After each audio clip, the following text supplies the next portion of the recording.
what I was just saying, right, is time is precious to me because I ain't supposed to have this type time. You know what I mean? So, I'm done giving my time to people when they say, you'll never amount to nothing, you won't have this, you won't have that. You know, and all the negative that comes with it. I listened to that all my life. It was negative, negative, negative. Well, I gave them my time. You know what I mean? I gave people, other people, my time. I don't do that no more. Because I realize is, the truth of the matter is, time is precious. You cannot get time back. But what I figured out is you can make more time, and it'll be all your time. If that makes sense. Everybody probably lost right now, but check it out. I'm going to take this ruler. I'm going to do that. I'm going to walk away from it, go over here, like, oh, fuck it, let me get it. I'm going to come back over, all that. Set it down, then walk back over here. Roughly, if it happened, like, continuously, like, without staging, that'd probably be, like, what, 20 seconds, 15 seconds of time, when I was already right here, right? It was already down. So, at this point,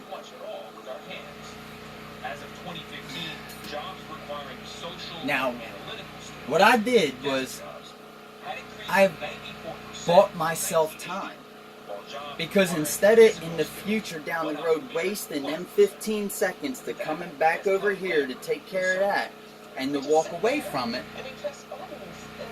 I was already here, so I just did it. I took the 2 seconds, to pick something up and put it where, or not even pick something up, but just to walk over and set it down. For me to take the 2 seconds to do that saved 20 seconds of this, let alone the mental time also. I just made more time. So, in the scenario of, you know, one person doing that way, and, you know, A and B, the guy in A is farther ahead, right? Less aggravated, still has a smile on his face.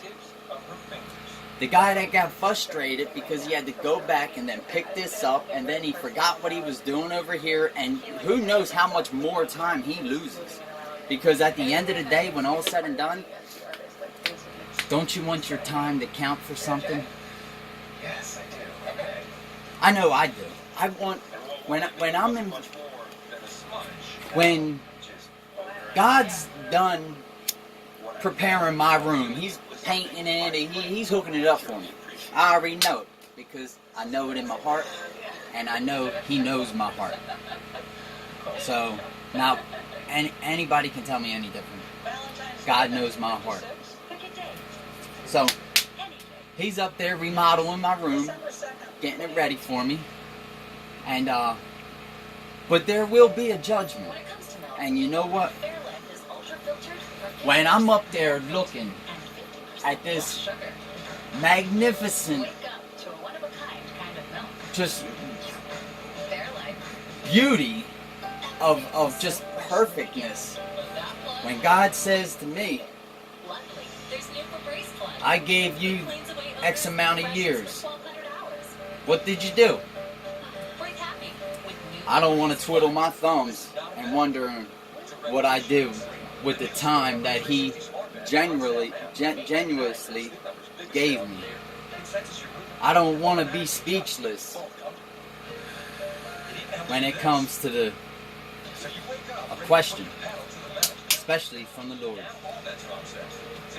when he asks me, you know what I'm going to say? Well, you know what?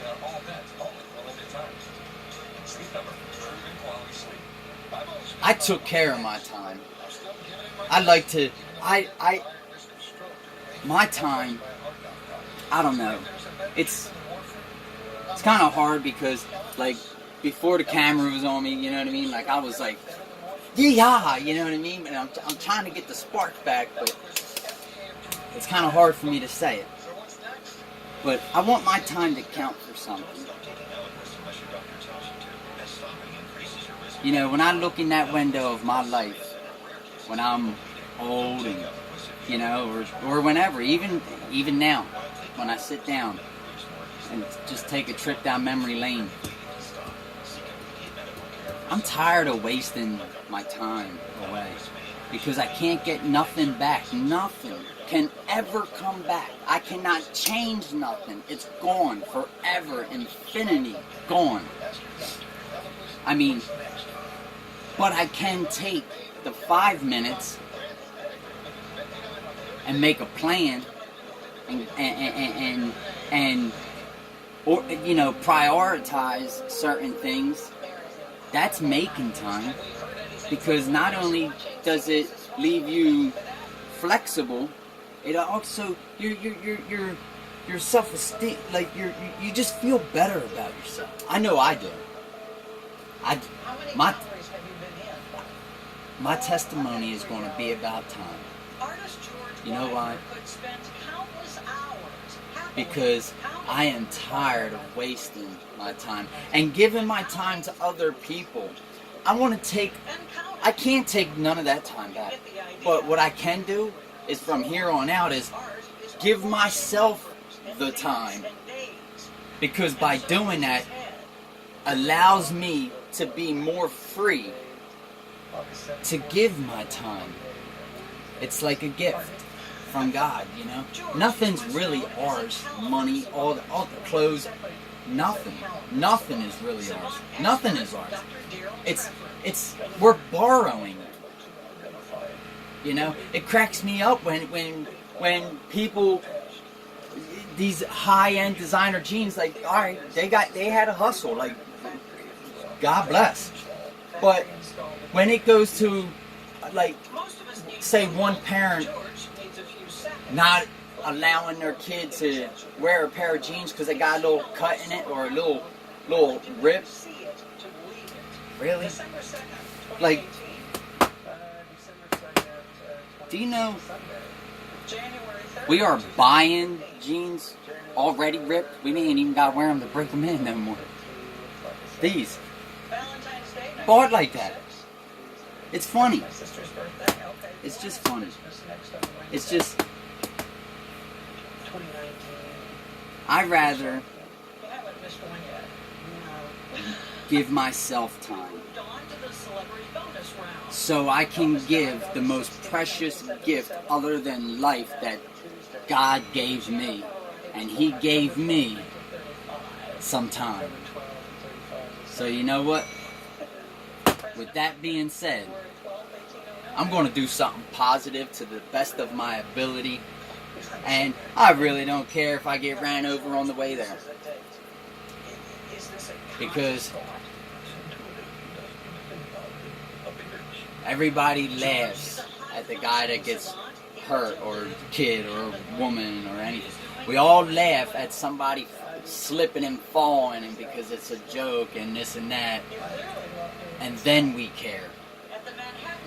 Imagine what the world would be if we actually cared first and then sat around and laughed about it. Picture that scenario. So much time is wasted by watching somebody that's handicapped, and, you know, I was eaten alive by dogs at the age of 6. I was born all over again.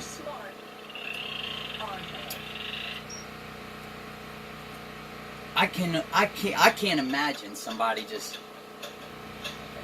you know, however I was, you know, after the hospital or surgery, or, you know, all that stuff, eating. I'm sure my eating was funny looking, like a baby. You know, of course it's a baby. You force feed a baby, what happens? You're trying to rush your time. You force feed a baby, what happens? You make a mess, and you're the one that makes a mess. But we waste so much time at the amusement of other people's injury, which a lot of this shit is funny. I ain't gonna lie. Like, it is. But if we can transform our lives to make action, to help, to good deed it, and then sit around, you believe me, you will have so much more time to live. And that's the real goal. You know, people always saying, oh man, you know what, I was born, I had kids, I had a job, I retired, I'm dead, that's life. Well, you know what, I can't have you in my circle, buddy, and if you're going to be in my circle, I'm gonna give you a hug. I'm going to hold you tight. Because you need some love.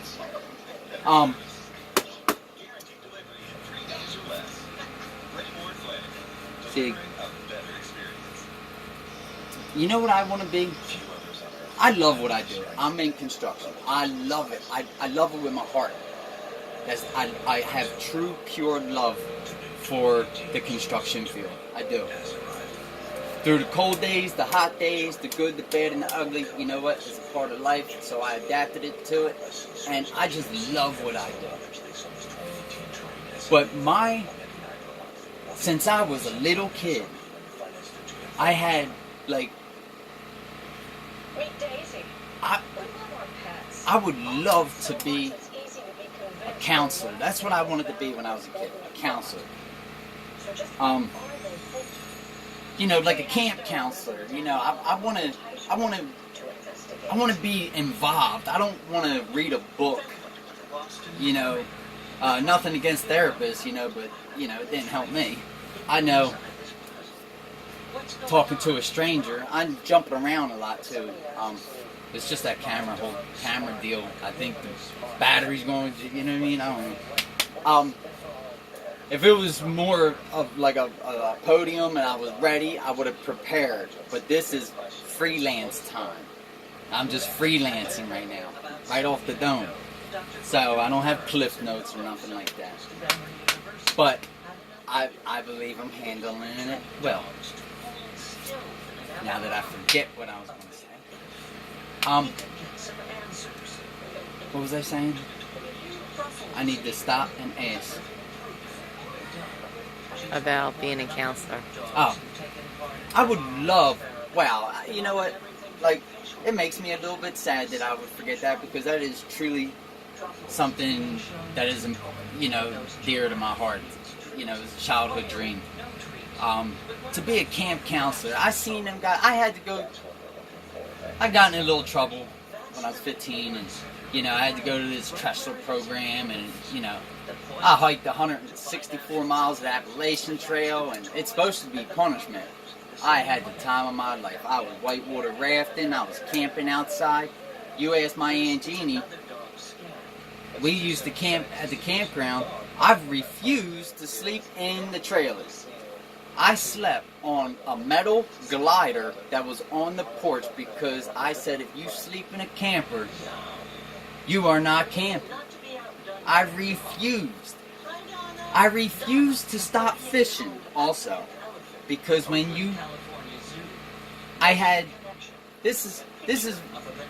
camping it's about you and the wilderness. It's about, to be honest, freedom. She used to yell at me, and I used to get in so much trouble every single day. Not Mondays, Wednesdays, and Fridays, but every single day. Every day. Because I would refuse to come up and eat until I caught a fish. I wasn't leaving. I said, I ain't going nowhere, Aunt Jeannie. Get your fuck up here. She dragged me by my arm and everything. Yup. As soon as I get done eating, run right back down to the water. You ever run into her, ask her about the time how I did the camping thing. I refused. Something about just it was beautiful. So I got in a little bit of trouble. To make a longer story, try to shorten it up. And they put me in that program, and it was hiking 164 miles of the Appalachian Trail. I wanted to go again. I'm like, yo, if I go get another one, can I, will you put me back in? I didn't want to leave. It was fun. I loved it. Learned a valuable lesson about what I did, and, needless to say, I learned something. But anyway, it was amazing. It was amazing, and that's what I want to do. I would love to be able to do that for children now. To the Big Brother program, I would love to be involved like that. I would love to be involved like that. And I just don't think shrinks help me, because I can go to a bar, get a beer, and talk to a friend for an hour, and I can walk out of that bar lighter than when I walked in, because I'm able to get the stuff I don't feel weird to talk about in front of other people. I can get that kind of shit out when I know I'm talking to my buddy. That's the truth of the matter. For me, it ain't. He needs a shrink that's got a PhD and an MPV and a ABC and a 1, 2, 3. That ain't gonna help me. You know why? Because why am I gonna talk to you when you don't even know me? You know me from a name on a piece of paper. Now, I can go to somebody that knows me, that knows the trenches I was in, that knows the struggles, my hurts and hang-ups throughout life. Sometimes it's not always a bad thing to be in the wrong place in other people's eyes, because ultimately God gave one of the greatest gifts. There's so many great gifts that God gave. I mean, life, He gave us time, and here's another one, ready? He gave us free will. That's that right, them three right there. I mean, free will. We know if we're on probation and we got to go see that PO. I'm not giving examples of how to do nothing or anything like that. This is all examples. If I know I got to go see my PO tomorrow, I'm sitting in that bar talking to my buddy because I got this killer problem. I know before I take that sip, there's a thought there's a trigger going to happen in my head, and it's going to say, I will have a hot urine, a dirty urine. Free will. Now, bars do serve. My uncle, alcoholic all his life, all of a sudden does not drink beer, and drinks prune juice at the bar. Me and him will go to the bar and sit down and drink, and it is funny to watch him not drink a beer. We laugh about it. It's fun. It's funny. But it's possible. It's possible. And I used to be alcohol dependent alcoholic. My uncle sits every day, around dinner time at the bar and drinks his juice, like the cranberry juice.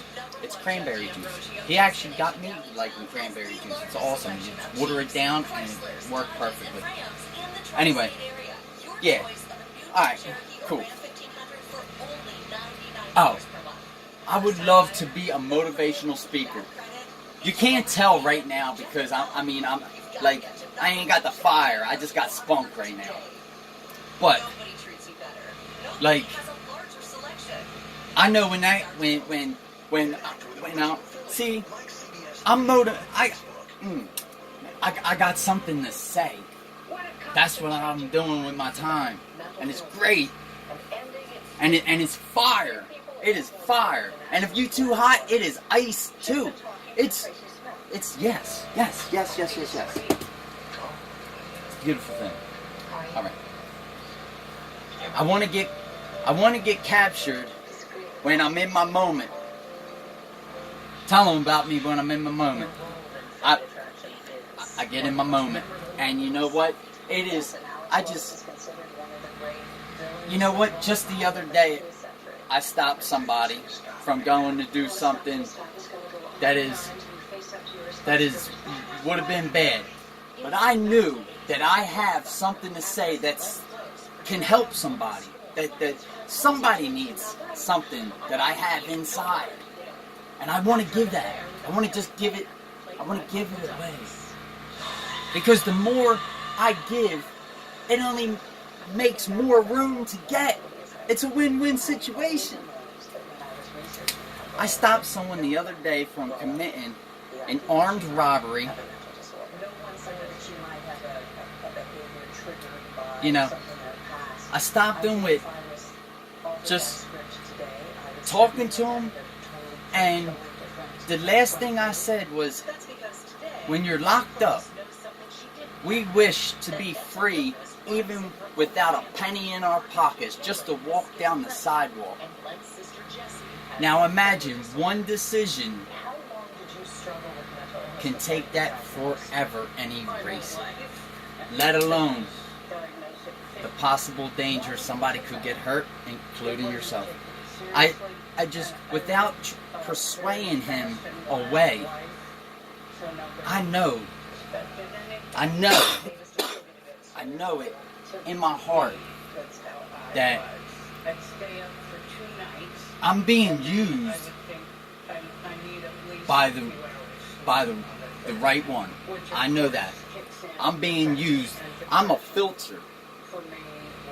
And that's, you know, I'm a filter, and that's the best job that I can accept. You know what? I am cool with that. Because being a filter, you get everything. I get everything that he wants to give. It comes through me. Bam. It's a win-win situation. It's beautiful. All right.